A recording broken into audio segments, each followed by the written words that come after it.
Hello and welcome to the 5th episode of the Business Gems podcast. Today we're joined by Darren Jones of Instinct HR, and Darren's going to be talking to us all about everything HR. Take it away, Darren. Hello, Darren. How are you? Darren. Hi guys. Well, thank you. Brilliant. Oh, thank you so much for coming on to do Business Gems podcast. And we're so excited, aren't we, Jem, having Darren today. So audience, Darren is like our HR expert. He's also supports us in Be Kind, Give Time, our charity. So as one of our many experts. So I'm really, really excited to get started, Darren. So over to you to tell us about yourself. Brilliant. No, thank you. Thank you, Zoe. Thank you, Jem. Brilliant. Great to spend time with you guys, for sure. And and to be part of the Be Kind, Give Time. Coincidentally, I've got a meeting this afternoon that's come from that very thing, just meeting up with somebody local who wants a bit of support with their HR journey. So it works. It really does work. And it's a great way of giving back, isn't it? So a bit about me, Darren. I'm the founder of Instinct HR, which is a HR consultancy that's been going for almost 4 years now, literally just coming up to the end of our 4th year. The business consists of myself and my wife, and we support SMEs up all over the UK, pretty much, mostly the Midlands and the South for some reason. A bit bizarre because I'm a northern boy, we work with some fantastic businesses from a multitude of different sectors, and the business has grown really nicely in that 4-year period that allows myself and my wife to run it together at the moment. Yeah. Oh, fantastic! I really want to know where in the north you are. Well, I'm from the north, but I'm in Nottingham now, so I live in the Midlands. But I grew up in the northwest, so Chester and surrounding areas. And when I start talking about it, you may hear a little bit of that soft Scouse twang come back, which lives in that part of the world. Yeah, great. It's amazing how his voices change when we move. Isn't it just? Yeah. Oh, absolutely. So I think what would be really great to know with how did you actually come to start your business, your HR business then? It's that's an interesting one. So I guess I spent many years in the corporate world and a variety of sectors after that, whilst I was thinking about what I really wanted to do. So I left the corporate world at the end of 2019, early 2020. I took a little bit of time to think about what I really wanted to do, and I guess what I was dead clear on was what I didn't want to do, which was just jump back on the same wheel and go back into the kind of environments I'd worked in before. So I was quite keen to explore things and do something different. And I guess after a little bit of time, I kind of thought, it's probably the time for me to start my own business and work for myself. I'd always been a little bit of a thing in the background, and for whatever reason, I just hadn't done it. I just had a good corporate career, lots of exciting roles and a real variety of roles. And I'd always progressed fairly well, certainly to my own satisfaction at least. Kind of just felt time to do something different. I just didn't want to go back into the same world I'd left and had a little bit of a break from. So it just felt a good opportunity to work for myself and go on that journey. And the more I explored it, the more I started talking to other local business owners, SMEs. The whole variety of what was out there, and it just felt so exciting. So it was kind of born out of that, really. Yeah. So what advice, if our audience listening today, we've got people that are thinking, actually, I wouldn't mind starting my own HR business. What advice would you say, biggest, say, top 3 you'd give someone to start their own business? Yeah, to start their own HR business. That's been really interesting. So I think starting your own business is one thing. Me experiencing other HR consultancies has also been quite interesting. So I think it's a slow burn. Success doesn't come instantly. It doesn't come in year 1. It's not likely to come in year 2 either. So I think definitely a large chunk of patience is needed, and that support from family to support you on that journey. I think you need a bigger chunk of resilience as well, because it's not all plain sailing. You don't go from A to Z in a straight line. It's a very zigzaggy route. And I'd say that for anybody starting their own business, build that, be patient, be resilient, build that network around you of, trusted, almost like an ecosystem of people within your business environment, whether that be locally or within your own sector, because that support is absolutely critical. I think if I'm advising other HR consultants how to go about running their consultancies, I think the advice is a little bit different now, just because of my own experience of working with clients who've perhaps not had such great support from consultants in the HR world. Whilst many have, there's certainly some that haven't. And I think some of the national providers aren't so great at giving that personal service. I think they're very keen to take the money and charge, good monthly rates, but what value do the clients actually get? I've probably questioned once or twice over the last few years, and probably had a little bit of a rant on LinkedIn about it as well. So I think there I'd summarize that by saying, look, be fair, be genuine, and be human. Most importantly, be yourself, because people will buy people. So not everybody will want to work with you. Not everybody will necessarily like you, but if you are you will ultimately find the right kind of clients that would want to work with you, and you can help for sure. As I always say, your vibe attracts your tribe. Why didn't I think of that? Yeah. Awesome. I'm not in marketing, that's why probably. But yeah, it's exactly right.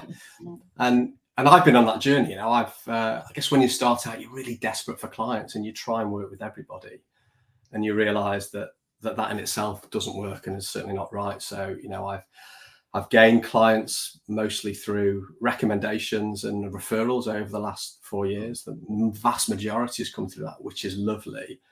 And equally, I've lost some clients. Not every client has been right for me or me for them, and you can be very adult about it and decide when to walk away. But yeah. See, when I talk to people about it, when they say, what's it like running a business? My usual response is, it's like being on a roller coaster that's derailed and it's on fire. Because it is, like, the success part of it is not in a straight line. There is ups and downs constantly. And I think what you touched on in terms of that, finding a network of people that actually understand what you're going through, and your family being supportive, is so important. If everyone's not on the same page, especially at home, and you're getting pushback and there's extra stress in that area, it's going to make it even harder for you to succeed. Yeah. And actually finding that network and finding people that understand what you're going through is so key, because being a business owner can be really frigging lonely. People that are around you, even though your family can be supportive of you and your friends can support your decisions, they don't necessarily understand why you want to do this. And so actually finding other individuals that understand the exact journey that you're on, and whether that's in face-to-face meetings, going out to local networking events, or utilizing something like LinkedIn, like myself, or you have, Darren, to actually talk to people about the things that you're going through in your business, it will attract other individuals that are going through the same thing. Yeah, that may lead to business later on down the line, but actually having those people around you that you can just go, do you know what, I'm having a really crap day, means so much when the other person understands exactly what you're going through. Yeah, exactly. Yeah, it makes a massive difference. And that's kind of that ecosystem I described earlier, isn't it? I've been really lucky over the last few years that I've developed quite a broad and diverse group of people that I would talk to for different reasons, really. But for that very reason, it's sometimes it's just a vent, and sometimes it's just you have to listen, and it's great support. You can't do it on your own, you just can't, and you won't have all the answers. But that variety of that did you say burning roller coaster, that's fun, isn't it? That's fun, and that's why we do what we do. If it wasn't fun, get no kick from it. Do you know what's interesting? And I've got so much respect for anyone that runs their own business. I never understood how hard it was. So I came out of corporate last October, and whoa, I've got so much respect for anyone that runs their own business, because it's all down to you, and you're responsible for it. And you absolutely, you work so hard when you've got your own business. So that network is more important than ever. And from my point of view, I think that especially business owners, we've all got to come together and support one another, to help each other, and absolutely be part of that ecosystem you talk about, Darren. And it's really important that people use people and support each other, and it's give and take. And I've got to admit that I've been absolutely amazed, with the support that I've had since October, helping me with my transition. And I'm still not transitioned. I'm still, it's going to take me at least another 6 months to get corporate out of my head. But whoa, what a difference. So complete respect for anyone that runs their own business. I now kind of definitely understand more about how hard it is, and how tough it is, but I also understand the massive highs you get from that satisfaction, that it's down to you when you've created that success. That I get that. It's like you said, your peaks and troughs, but oh wow, when it's great, it's great. But no, that's brilliant. And every business is unique, isn't it? I've probably worked with 40 plus clients over the last 4 years, which is more than enough. Let's be clear about that. But they're all unique. They're all different. I work with marketeers. I work with IT companies, and a whole variety. But even all the IT, they're not all the same. They all have different needs. Each business is unique. And I guess what's common is the effort, as you say, Zoe, the effort that business owner or the business partners put into making that a success is remarkable. It really is. And it's to be applauded for sure. Running your own business is hard work, but so rewarding for lots and lots of different reasons. No, it's impressive. And I think it'd be really good with your experience, because amazing, by the way, 4 years in business, and you've gone from strength to strength, which is brilliant. But what would you say your biggest challenges have been to overcome today?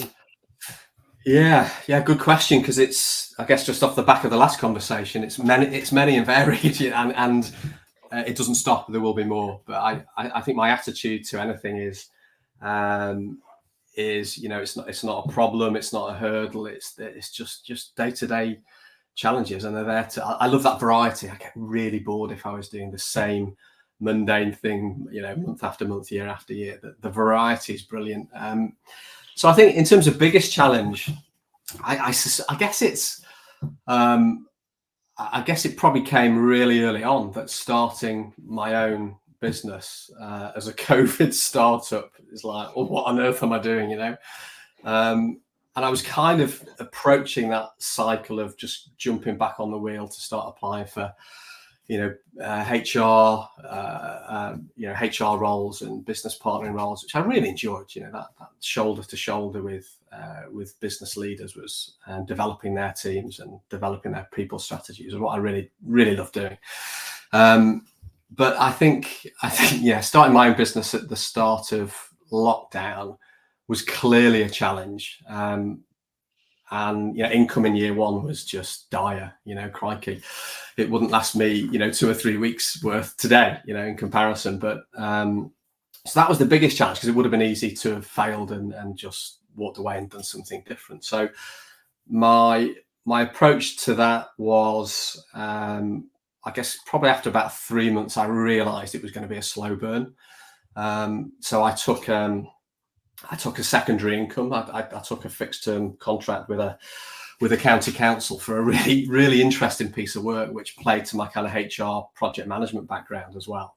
So I did that for about 7 months, I think, and it gave me the income I needed to support the family and to make the business viable, really. So and I've heard that probably a lot since. At the time, I felt a bit of a fraud that I was masquerading as this this business owner and founder of Instinct HR, but I had a secondary income, and I was kind of a bit embarrassed about it originally, and we get into business and learn more and more about other people and how they run their businesses, it's quite a common thing. And I guess it was one thing that made long-term Instinct HR a success.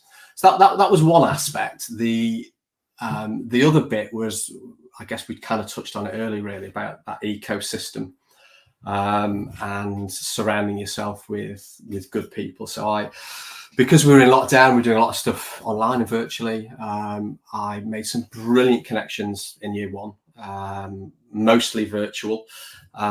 We ran some mastermind sessions together through something called Volta Blue with a couple of great guys down in Leicester. And that became quite a big thing. We were doing, a number of online masterminding sessions every week with business people from literally all over Europe. In the end, that grew and grew. So I guess that became, that helped give me exposure as an individual, my business exposure as well. And it was a great learning platform. But above all, it was really about building relationships. And I guess it was a form of networking. But as we came out of the various lockdowns and we were allowed out again, to then develop those relationships further face to face. And I think, very much a form of marketing as well, really. So definitely about building relationships and making sure you've got the right level of income for those first couple of years was dead important to me. Yeah. Mm-hmm. I think that's something that we actually mentioned in the previous episode with Wendy, with people that are actually setting up on their own. A good piece of advice for them would actually be to have some reserves. So we touched on it again in the last episode, like with myself when I set up Social Gems. Mine was just before lockdown as well. I didn't have the funds. I just went, sod it. And I had to make it a success from day one. Although I didn't dip into my reserves, I did sell my house to give me that funds just to be able to have that, remove that level of stress. Yeah. Never had to dip into those funds, but knowing it was there and knowing I had something to fall back on in case anything happened just made me feel so much better.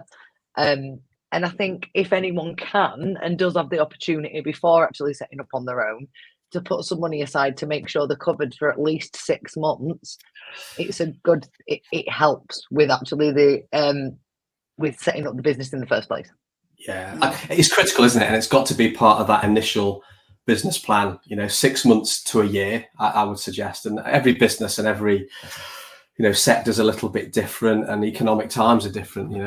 Today, would it be the same if I started the business as it was 4 years ago? Now, I'm sure it would feel quite different, have different challenges. But I think having that reserve, but investing that time in getting yourself out there, it's not necessarily about spending a load of money on marketing. It's more about and sales, but it's more about building relationships and as we're doing, as we've done over the last 6 months or so. It's finding the right people who, good quality people you can trust, learn from, share with. That's critical, and that's long term. That pays off definitely. No. And to be fair, you actually mentioned the marketing element and how you don't have to pump a lot of money into your marketing, your sales. Especially these days, since lockdown, the way people utilize things like LinkedIn, which is the business platform, has significantly changed. You touched on the people by people and not products. That's all part of the personal branding now. Now, personal branding, creating content on LinkedIn, engaging with other people and networking and utilizing the platform to do that, it's all free. It doesn't actually cost you anything. The only thing that you invest in is your time.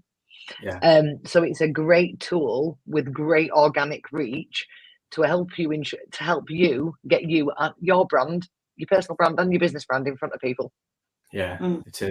And that's, sorry, Zoe, go on. No, I was just going to say, and what's interesting there, Jem, is there's so much online to help people start off as well. Even your website, which I know that I use with all your top tips and everything.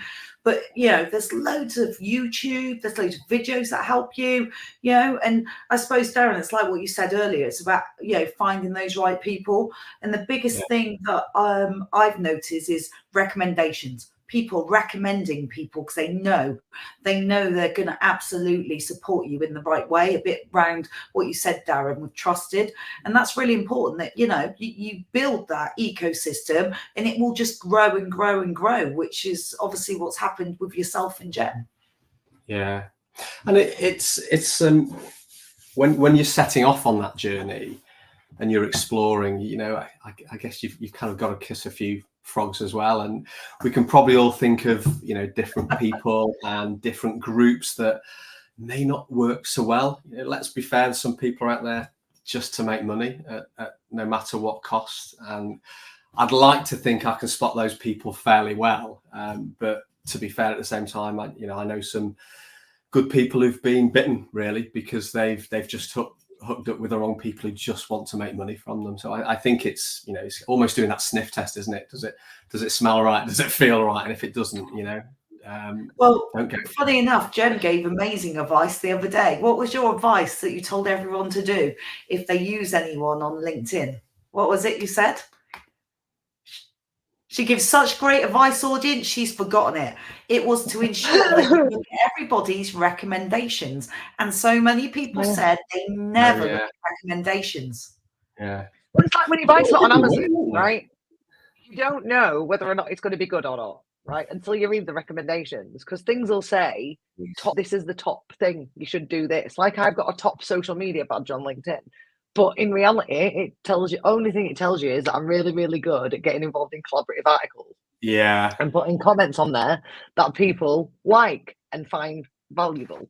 However, where people are going to actually see the real value in working with me is actually checking out the recommendations. I think I've got about 120 of them now. Oh, wow. That's amazing.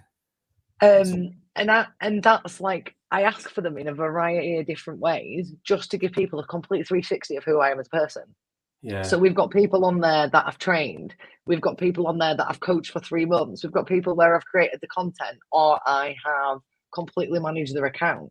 There's even people on there where they've just dropped into my inbox, and because they've been honest and said, I haven't got the cash to pay you, Gem, but I really need to stand out on LinkedIn. I need to make this work, blah, blah, blah, blah, because they've been honest about actually not being able to afford to do that, but needing some support. I've then jumped on a call, spent an hour with that person, and then asked that person to do me a recommendation off the back of it. Because that's, again, it's showing who I am as a person, that it's not all actually about me making money off things. I do just genuinely want to help other people.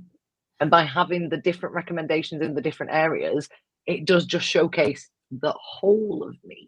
Yeah. And it's so important, isn't it? Because if we think about, I guess we spoke about this a little bit as part of the Be Kind, Give Time campaign, but if we think about the people who helped us in those early days, and I can think of many names, probably a dozen or so people in those early days, weeks, months, that just gave their time for free, just to help and advise. And, the reality is, because they're the kind of person who would want to do that, good individual, quite human, genuine, typically they're offering good advice as well as a consequence. Where would we be without it? So I guess for us to keep on that path and help others, it's vital, absolutely vital. It is vital, Darren. And it was interesting. Part of the reason why I want to set up the Be Kind, Give Time was because people were saying, well, who would I ask? And I'm scared to ask. And it was like, I thought, we need to set up somewhere they feel like they can ask us in any way, but we've got a variation of experts that is willing to give their time, who are amazing experts, amazing people that actually will help people, but also make them feel comfortable about it. Because some people don't want to ask for help. And it's, it means that at least we're there to support with the right experts. And I've got to be honest, it's like if someone jumps on a call for 30 minutes with Jem or 30 minutes with you, Darren, that's sometimes all it takes, a 30-minute conversation. And I'll tell you now, it so helps people. Yeah.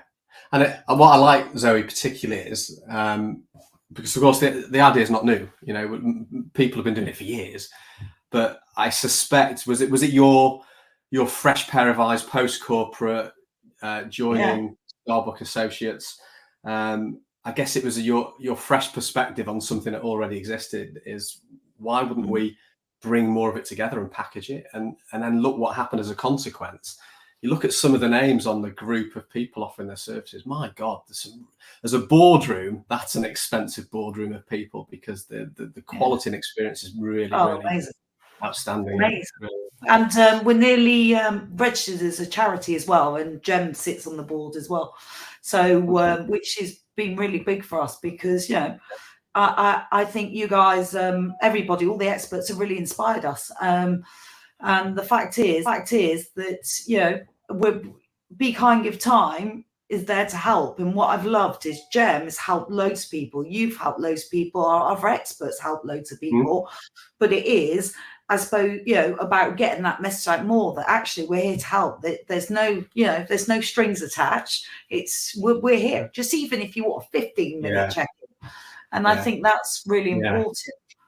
But I think it's the barrier to overcome, isn't it? I think people will often assume there are strings attached. There may be a cost associated with it. They might be a little bit cautious or even cynical, and it's a hard thing to overcome. And I guess over time, trust develops. But when you package it up as what it is with the group of people, how you then share that with others, I think becomes really important. So they can see it's just a group of genuine business people trying to help others. And that's important. But if we go back, I suppose, with your business, you are one of our HR experts. You run your own business.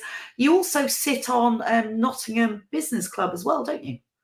Yeah, I do. I'm coming to the end of my year as council secretary, but I've been with the Nottingham Business Club Nottingham City Business Club for 2 years now. And I guess the reason I landed there and arrived there was I did a lot of the online networking I mentioned earlier in kind of year one, first 18 months. And then we were all let out, and I just, networked like crazy. And, the business was developing. I had a bit more time. But then things get busy, don't they? and it's like, how much time can I spend networking? And, I see the value and the importance. LinkedIn, to your point earlier, Gem, is critical. It's the one bit of continuity I really have to maintain, because it's the exposure, the platform, that it's the best form of marketing I think that there is out there. So I tried loads of stuff at year 2, year 3, and as business got busy and healthy, I just had to peel back. So I let a lot of memberships lapse and just didn't return. But I ended to two things I do. I try and do more frequently, and if I'm honest, it's becoming harder because of time. But is the Nottingham City Business Club, a brilliant community, not just in Nottingham but in the county as well. And the reason I joined up there was that they were recommended to me by some people from my ecosystem. For me, it felt like a better quality of decision maker in terms of the people who are there, the nature of the businesses that they run. I'm not suggesting they're all my client base, but they're more in line with my kind of client base. But for me, it was also beyond that. It was about doing something local for my own local business community. So from a lot of the other face-to-face networking things that I no longer really do, I've met some great people, and they're all local. And I guess the business club was a good place for a lot of that to come together, really. So I've been very active, probably a bit less so recently, which is not ideal. It doesn't really sit with my own values that well, because I really like to contribute and get involved. But it's got a really good council, and Deborah, who's the current president, is a massive inspiration and driving force herself. And I think it just attracts good business, good commerce in the city and in the county. So something I'm keen to continue to be involved in, albeit I've been a little bit quieter more recently. Well, it's a good thing. I know you're doing a networking event, Gem, as well, aren't you? Bringing people together locally. I am, but I'm doing mine a little bit differently, because I have been because of my background's business development. So I have been involved in a hell of a lot of networking events over the years.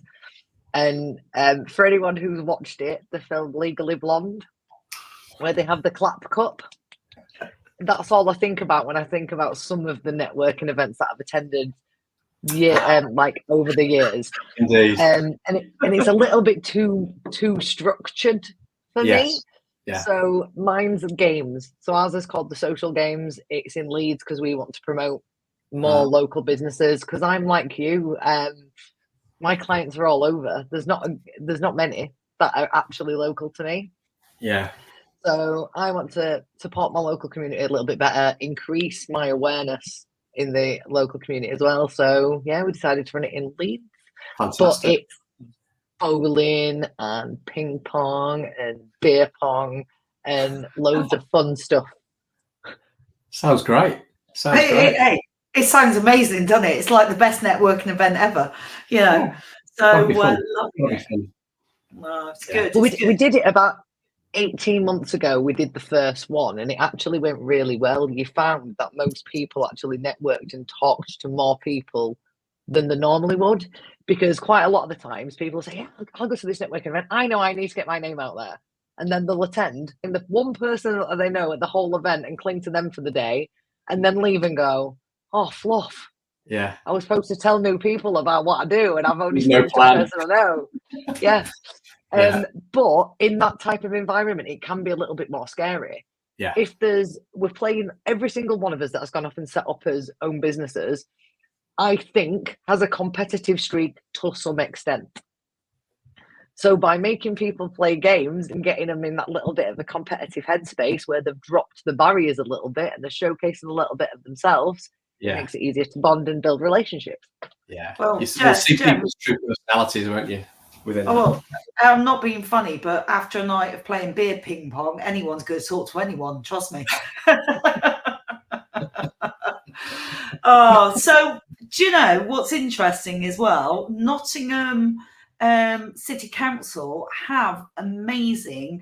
They're quite forward thinking, I've noticed. They've got loads of different grants and that for new business startups and everything.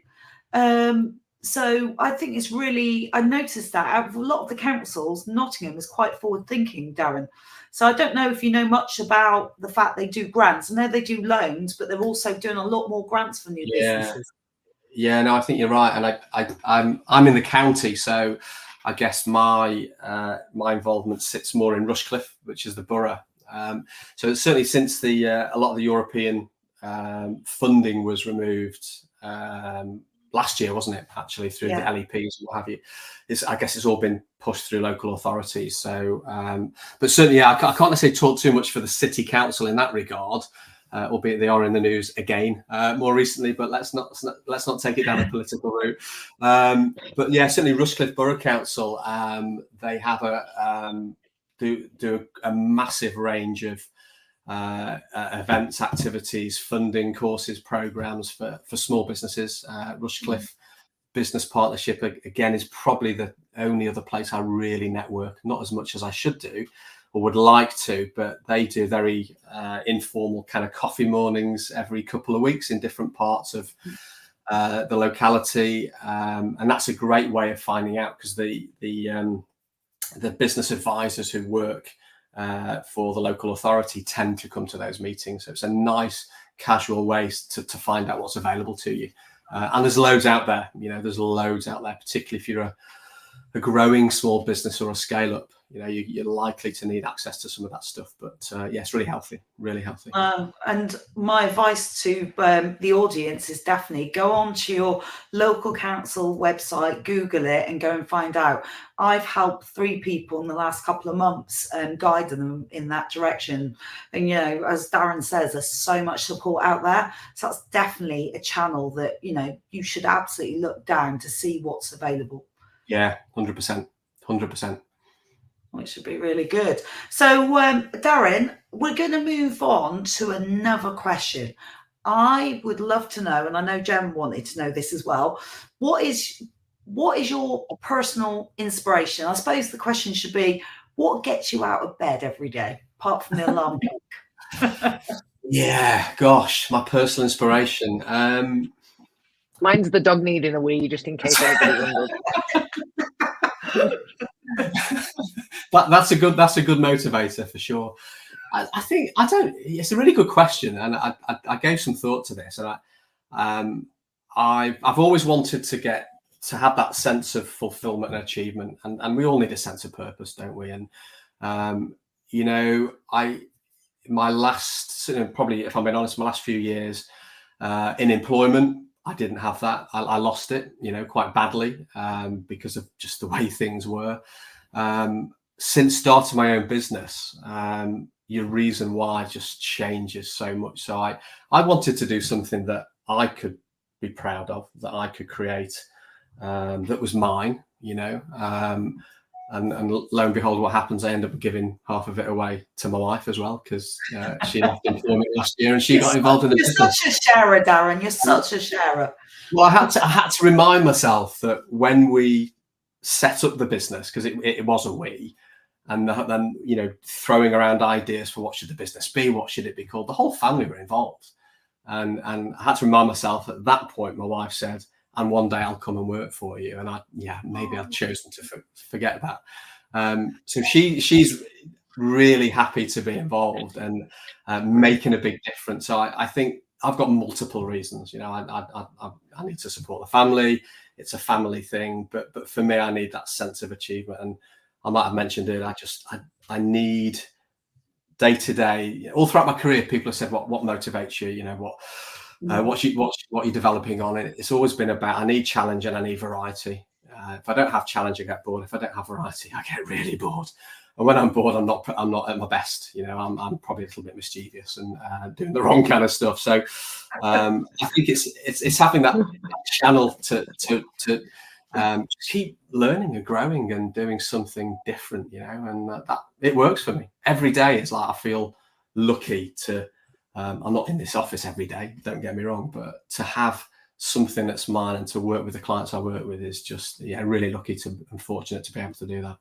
Imagine if you can bottle that emotion, that feeling you have every day when you've said that. I just feel really, grateful and fortunate that I get to do that every day. Imagine bottling that. Wow. Yeah.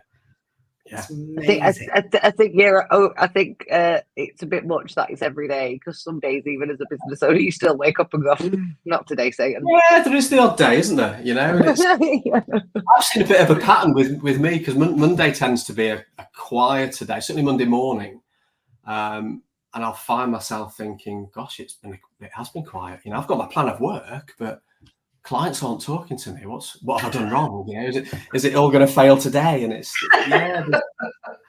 and again, it comes back to, you need that support around you, because we all have days where we feel a little bit low and a bit down, and you don't always control it. I know if I'm like that, I like it all day. The best thing I can do is go to bed, sleep, and come back the next day. That's not always possible, but you can't. I usually ring someone and it starts with, "I need to vent," which means I'm probably just going to talk at you for the next 10, 15 minutes. But after that, I'm going to feel so much better and we can talk about whatever you want. Yeah, she does that with me all the time. That's perfect. That's perfect. She what was it you said to me the other week? I'm the voice of reason. Because there is stuff, because I'm not perfect, but there's still things that I'll go, "That person's in wrong, aren't they?" And then you go, "Well, have you thought about this from this point?" And I'm like, "I didn't really know." That's why you have that ecosystem, because people help you see it from both sides. So it's important. But what advice? Sean did it with me the other week. Sean's a PT, and he did it with me the other week. He was like, "Did you go for your walk?" And I'm like, "No."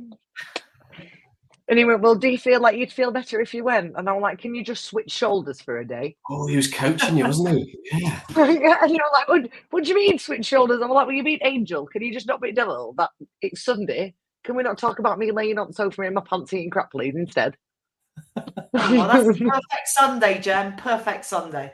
But, yeah, I think so. So, what advice would you give that you might not have already given, Darren? To people starting their own business, entrepreneurs. What advice would you give? Is there any more business gems that we've missed? Yeah, good question. I think Yeah, I think we've partly answered that. Well, we've partly discussed that, haven't we? I think definitely something about just be yourself, and maybe early on, and I think you kind of mentioned it, Zoe, as well, about it takes time to kind of shrug off that corporateness that's built into us for many, many years, where you're probably not really able to be your true self. And if you are, there's sometimes consequences to that. So, but I think generally be yourself. Let people see your personality. And as I said earlier, not everybody will buy it, not everybody will love it, but the people who do, they will be good people to either support or work with, for sure. I think as well, how would I describe it? Don't try and fit yourself to everybody else's mold. Create your own mold that's right for you, that's right for your business. And yeah, just don't go around apologizing, just be yourself and do your thing and do it with confidence. Yeah, love it, enjoy it. You can't be everyone's cup of tea. If you were, you'd be a mug. Oh, look, audience, listen to that saying. I've got to say, it's my favourite saying ever. Yeah, it really is my favourite, because it is. You can't be everyone's cup of tea, and actually pretending to be someone else is flipping exhausting. Even me. So I was, believe it or not, it's probably shocking for you to find this out, but I was that person who was in corporate that was getting in trouble constantly for not being corporate enough. And it used to drive me insane, to be fair, Darren, because I would always be headhunted for because they'd heard nothing but great things from my client. They'd tried to poach my clients, but they'd said absolutely not going anywhere unless it's with Gem. Yeah. So then they'd headhunt me, I'd go over and it'd be, you can't put "hey chicken" in email. And my response to that, I'd be like, but she sent one back that said "yo babes." You're authentic, Jen. And I couldn't wrap my head around it. But even when I set up on my own, even though I'd fought against that you have to be this way in corporate for my whole corporate career, even I found it difficult to shake the corporate, because then I was second guessing myself and I was the voice in my head. Yeah. They'd been all that time going, do you really want to say that? Do you really want people to know that about you? Do you? Is it a good idea? And even though I'd been on LinkedIn for 8 years before I actually set up Social Gems, I'd been effectively posting for about 6 years. Even in the beginning, I ended up sending my post to other people and going, oh, you sound all right. That's too hard, isn't it? That just feels too hard. And this is the great thing about LinkedIn. We feel very cautious, I think, when we start, that we've got to be professional. But the reality is, if I talk about a load of very practical, sensible HR stuff, who's going to be really excited by that? Not so many people. So when you blend that, with people seeing who you are and a bit about your own life and your challenges, your struggles, a blend of both is really important. I think too much of one is not. LinkedIn's probably not the right place for that, but it's a very powerful platform for sure. You, to be fair, I always tell people you need a mix of both. So the stuff that's about you, that's giving people an insight into who you are and what matters to you, that's helping you build rapport, and it's relatable to a larger proportion of people on LinkedIn. So it's always going to get more traction than any of the salesy stuff or value pieces around what you offer are ever going to get. However, you need the mix of both, because if you only talk about your life, who you are and your family, everyone's going to go, oh, Darren, great guy. Don't know what he does, though. Yeah, exactly. Yeah. It's like all Darren does is go to the pub and watch great bands. That is a big part of what I do. Yeah, I know. For sure. I love it. Yeah. Oh, do you know, Darren? We're coming to the end of this wonderful podcast, and it could go on for hours, I know, with us three. But is there anything to add before I ask you the big question? Oh, I'm nervous. Hang on a minute. I'm nervous about the big question. No, I think we've discussed some great stuff today. I think we've kind of discussed the kind of stuff we would want to talk about, share with other people. So yeah, I don't know. What's this big question? Right. So from a previous podcast guest, the question they left was, are you ready for this? No, probably not. What cereal do you like, Darren? That's a good question, actually. It's quite boring, and there's a bit of a health thing behind it. You want an answer, don't you? You don't just not just Yeah, ask, of course. you want an answer. So I'm a porridge kind of guy. I'm a Oh, porridge. I love my Quakers too. Porridge, blueberries, chia seeds, and flax seeds. Pretty much every day, mostly through the summer, but it's not ideal for really hot summer weather. Yeah, just for me, it fills me up till about 2-3 o'clock. Probably the healthiest start to the day I can have in terms of keeping cholesterol down and that kind of stuff. So porridge, yeah, and it's cheap. Well, hey, I love it as well. So, Jem, I'm really intrigued. I know it's Darren's question, but I want to know what you have for breakfast after Darren's given us this wonderful, healthy, nutritious. I knew I think we all need to know you were going to ask me this. Mine's a cup of tea, and that's about it. So, I forget food. So I'm one of those weirdos that completely forgets to eat.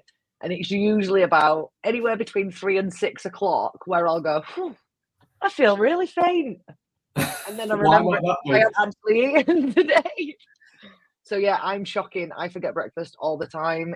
If I do eat breakfast and I remember, it's usually about 11, 12 o'clock, and it's probably some granola and natural yogurt or a wheat mix. I thought you were going to say I raid all the crisp and chocolate. So well, do you know what? If we actually do today, technically, I had a pack of jelly tots. I knew I had to be there somewhere. I'll keep the faintness away for a while. Yeah. Right. So, Darren, what is your question for our next guest? For the next guest, yeah, okay. Good question. So, yeah, my question for your next. So, not knowing who the next guest is, of course. My question for your next guest would be: when you were a kid, what was your dream job? Because we all had one, didn't we? I wanted to write the Me to You bears and the Boofles. The what? Sorry. From Clinton Cards, the Me to You bears. Oh yeah. I love that. When I was a kid, I wanted to create and design all the teddy bears and all the the lines and stuff that are on the front of cards. Ah, okay. That's what I wanted to do. Oh, that's why you do social gems. Might not be too late for that. Clintons, if you want me, I'm around. Come and get. I'm on Canva.